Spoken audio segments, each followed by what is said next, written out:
Après un mois difficile, les commerçants du centre-ville de Limoges retrouvent le sourire. Dans la dernière ligne droite avant Noël, les clients ont de nouveau battu le pavé, de quoi pousser un ouf de soulagement. Malgré les réticences des uns et des autres, la foule est venue et il y a eu énormément de monde.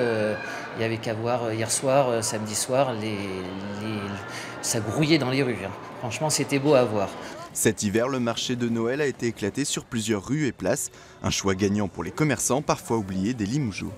Ils redécouvrent la ville. En fait, ils ont un tracé, ils passent place des Bancs, ils viennent rue Fourie, ils font le tour, etc. Donc je trouve que c'est une façon de découvrir Limoges. Et je trouve que notre ville, en ce moment, elle est merveilleuse. Ce nouveau parcours profite même en dehors de l'hypercentre, car la déambulation s'étend jusqu'au jardin d'Orsay, sur les hauteurs de la ville, où se tient le marché des producteurs et des artisans. Les commerçants des rues adjacentes, comme ici, rue des Arènes, en sont ravis. Beaucoup de nouveaux clients qui découvrent ma boutique, donc c'est intéressant. Pour rattraper ce que vous avez perdu? Non, non. Ce qui est perdu est perdu.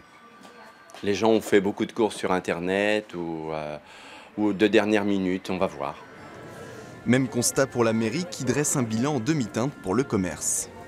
Ça amène de toute façon une population supplémentaire, des visiteurs supplémentaires. On avait déjà le cas pour la place de la République où déjà on drainait, sur les 3 dernières années, on avait une moyenne de 500 000 visiteurs par an. Bon, cette année, je pense qu'on sera bien en deçà du fait de la météo plus les manifestations. Les gens quand même sont restés beaucoup chez eux.